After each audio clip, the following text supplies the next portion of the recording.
In DCS, most people want to fly the Hornet or the Viper. Some even want to fly the F-14 Tomcat to visit the danger zone. I feel the need for speed. Ow! But what if the jet I want to fly is not in any flight simulator available on the market? What if the jet, which let's face it is tied to this channel so tightly, is the most unconventional, lethal, to the point some of you called it demonic, was unlike other jets, whose wings cut through the air? This one stabs its way through the skies. The rarest fighter jet in both real life and DCS. Currently flown only by one person in DCS, well, yeah, me.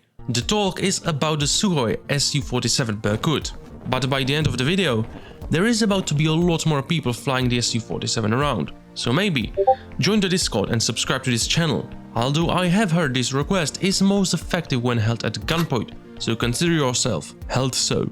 Nonetheless, today on 47thGear, we will explore how we went from this, nothing, to the Su-47. Now it might be a good idea to explain all this and get you familiar with the Su-47 before the development. Let us actually check the history books first. The Su-47 truly just barely scraped through the tiny late 20th century window of its design being possible technologically and also combat relevant, since before the Su-47 all other designs failed, since there was no material that could support the immense twisting pressure put on the wings, as the wing would cut or rather stab through the air. More on this later. And then also the time window was closing on maneuverability based fighters. Today, F-35 would find it impossible to defeat the Su-47 in a one-stroke dogfight. Because today's jets engage in what is called beyond visual range combat and prefer stealth over maneuverability. The Su-47 is not a stealth jet, a common misconception, yet a stealth version was planned but never built, so that is most likely from where the misconception comes from. But who knows, maybe we will explore stealth, though with stealth comes loss of maneuverability. And on this channel we do like to take corners at dangerous speeds, and we are the only ones to do so, be it air, gravel, tarmac or snow. So maybe don't forget about being held at gunpoint, you know where the button is.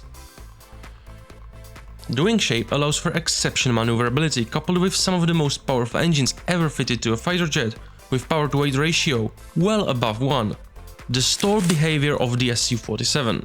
When your aircraft stalls, the air separates from the wing and creates a turbulent airflow. This turbulent airflow then disrupts the ability of the aircraft to generate lift, and you will fall out of the sky. And this is where the Su-47 comes in. The stall behavior of the Su-47 is also drastically influenced compared to conventional jets. The stall speed is slower thanks to the wings being inverted.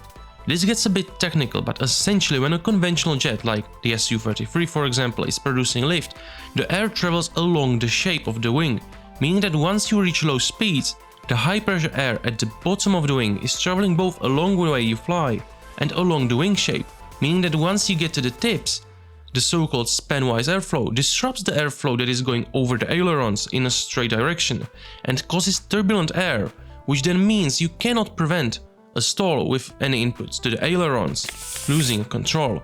But in the case of the Su-47, the wingtips make contact first with the air, and the airflow travels from them to the wing root, resulting in a stall starting first at the wing roots due to the turbulent airflow, giving you control over the Su-47 for far longer than with the Su-33. Now obviously at this point the Su-47 would be on a significant angle of attack. Though there is a slight issue. This advantage comes at the cost of insane forces on the wing during high speeds, since the wing is essentially not being stabilized by the incoming airflow, but instead the airflow has almost buckling effect on it. This is the main reason why the Su-47 has never reached production, since the only way you can combat it is with advanced composite materials, making the plane incredibly expensive to make. And in a world where maneuverability no longer wins fights, and in a world where Russia has no money, and beyond visual range encounters have become more common, the investment was simply never to be worth it.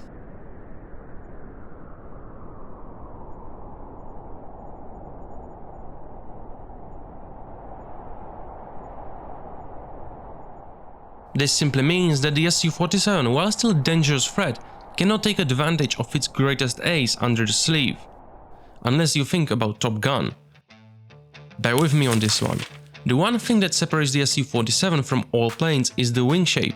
The negative geometry wing increases the angle of attack, and so do the canards, making the Su-47 sort of ideal for aircraft carrier operations, which was one of the original propositions for the Su-47. But the proposition rang hollow. That is, until we joined forces with the Su-47 and I designed a simple tailhook design that would retract completely into the fuselage, allowing the Su-47 to take off the aircraft carrier for the first time, giving the Su-47 a legitimate place in a world of fighter jets. That suits it quite nice, if you ask me. The Su-33 would though have to give a little space to the Su-47, and somebody would probably have to fix this ship.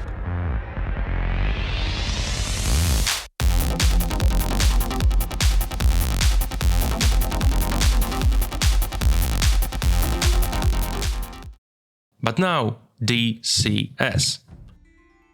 Digital Combat Simulator is one of the most comprehensive combat flight simulations out there, and while it is a flawed game, it is probably the best and, let's face it, only place where the Su-47 can unfold its foldable wings and take to the skies. The journey to get the Su-47 into the DCS has been quite a long one and annoying one too. Most of the development journey has been covered in the previous videos about the last fighter in DCS. So if you're new here, I would redirect you there for more details, especially should you want to learn more about the know-how of modding in DCS. Now, to be fair, there was an Su-47 mod before this current one, but that one I built to get to fly with the Su-47. This time around, December 2023, I started to work on the Su-47 for the sake of keeping the legacy of the Su-47 afloat, since there is not much known about the plane, and I felt that just giving the wings to the Su-47 was not good enough to keep it from being forgotten. I would need to convince a hell of a lot of people that the Su-47 is worth their time. So I spent a lot of time in Blender, setting up the armature, bone structures, and using the EDM plugin for Blender. Animating, mesh fixing, and most importantly, learning, since Blender naturally goes a bit against my skin, since I'm an engineer. Yeah.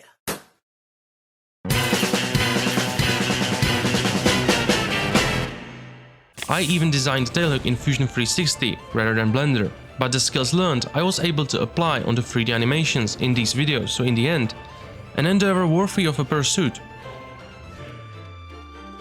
The Su-47 is based off the Su-35 mod, since I have gotten permission to use it as a base, and while I would later discover that the mod is far from the tidiest, it was a great starting point, and after a lot of back and forth with the Lua programming language, we had a working Su-47.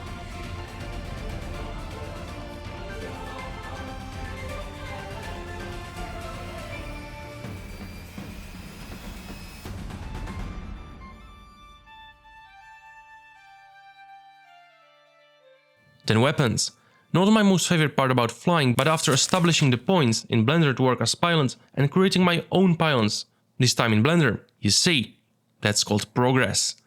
We achieved weaponized Su-47. Making though this weapon bay working would not have been possible if it weren't for the Cuban ace and his code we modified to fit the Su-47. There is a bit more to weapons. We did have some mishaps, but to go over the most important thing, Su-47 can now wield almost all weapon types. Not that all are realistic, the cleanup of weapons will come sometime later, probably after the Su-47 gets dragged out of the SFM. If you're not aware, DCS has many flight models. The standard flight model is the most basic one, a bit better than Minecraft but still leaves a lot to desire.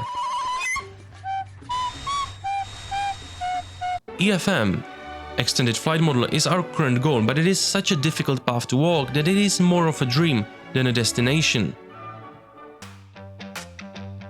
But still, even for the SFM we need to know how the Su-47 flies, and unless somebody is willing to break into Moscow's Kremlin... It's payday, fellas!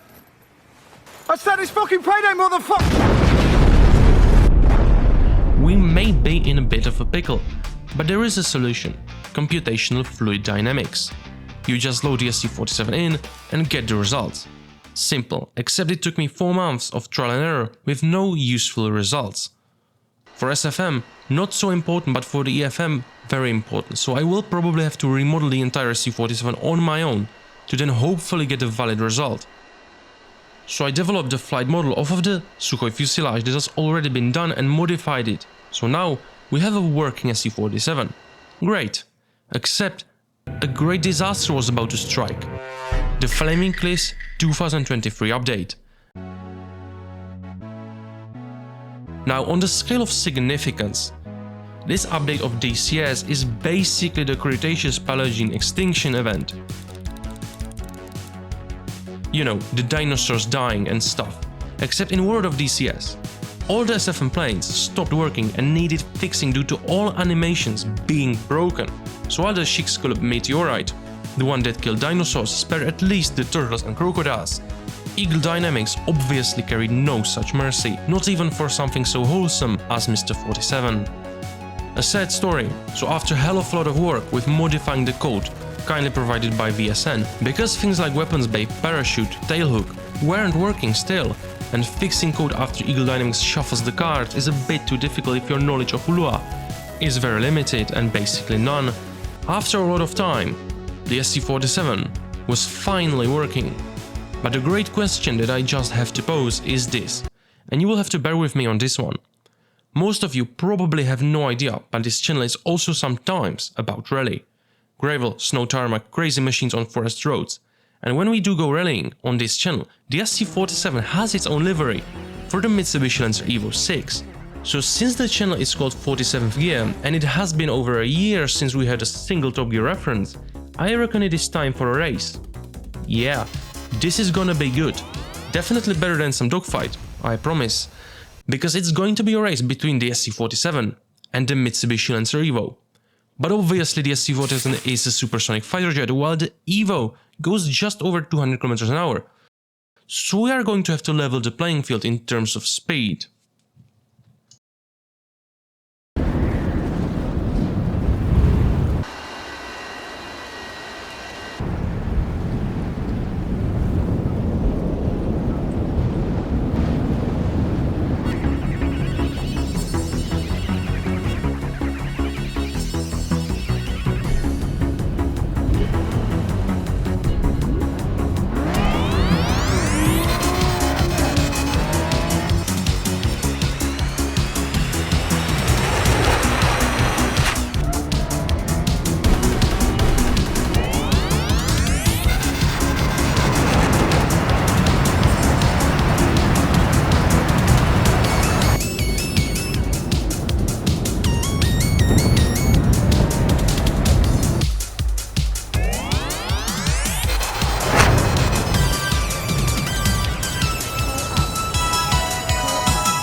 Now is the time to hand over the Su-47 to this community.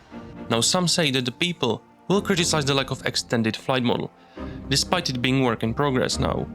Others may complain about the lack of authentic cockpit, which is also work in progress, but at this point the Su-47 is fully capable to operate under these conditions, and keeping the release away until EFM would be done is just furthermore delaying the spreading of the Golden Eagle's legacy throughout the internet. So please do consider sharing this video and the Su-47 with others. Also, consider joining our Discord and subscribing to the channel. The project is completely free and we take no donations. If you want to support the channel, the Su-47 and the mod, consider spreading the word around and helping to draw more attention to the channel. To install the Su-47, just drop it into your saved games mods, and then follow the readme provided. As simple as that. Now, our journey is far from over, but seeing so many people awaiting the Su-47, people willing to also work on the Su-47, to which I thank a lot, really does make me feel that one day the Su-47 might be remembered for more than just one test flight, on the 25th of September 1997. And I think that on that bombshell, it might be time to end. Take care, and I will catch you in the next video.